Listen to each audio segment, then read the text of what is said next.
It's Congressman John Ratcliffe of Texas joins us to tell us how he's fighting to prevent future tragedies like this one and to make sure that justice is served. Representative, good to have you on this morning. Abby, good to be with you. I mean, listening to Courtney last weekend, I've been thinking about her all week and what she has lost. Before we get to helping others, which I know is a passion of yours, is there anything that can be done about Courtney's case, about the illegal immigrant who's now just been charged to 2 years for killing most of her family? Is there anything that can be done there? Because people are frustrated.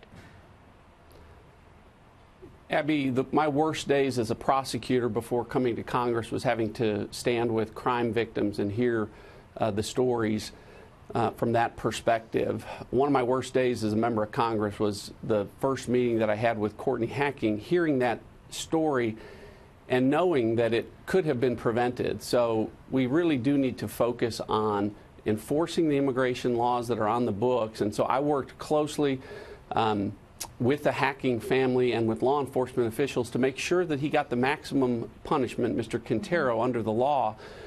But we need to do a better job of not just enforcing the laws on the books, but making sure that illegal aliens who have a propensity to commit crimes don't get into the country in the first place. Right, because now this man, he will go to prison for 2 years.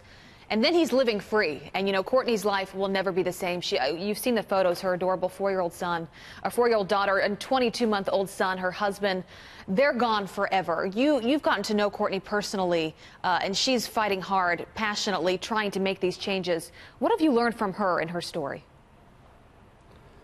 Well, people talk about closure, and for victims of crime, there never is closure. As you talked about, when we talk about immigration, so often from the other side, we hear about having compassion and that certain programs and ending certain programs like DACA could break apart the families of illegal aliens.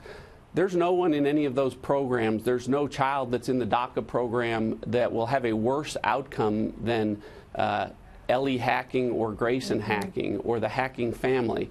And so, I can't tell you how much I appreciate the fact that even after this tragedy, Courtney is willing to devote her time towards making sure that other American citizens don't go through what she has.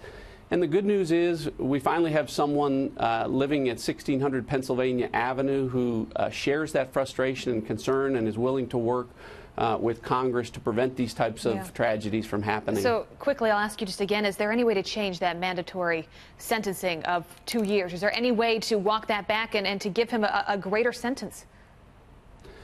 No, unfortunately, Mr. Quintero got the maximum sentence that was allowable right now under the law. We made sure that he did get the maximum sentence. But one of the things that I'm focused on is trying to make sure that the immigration laws that we have on the books are being enforced, but also trying to enhance and come up with stricter penalties going forward in the future. Well, it is heartbreaking. Representative John Ratcliffe, thank you for being here, and thank you for your work on this as well. Good to be with you, Abby.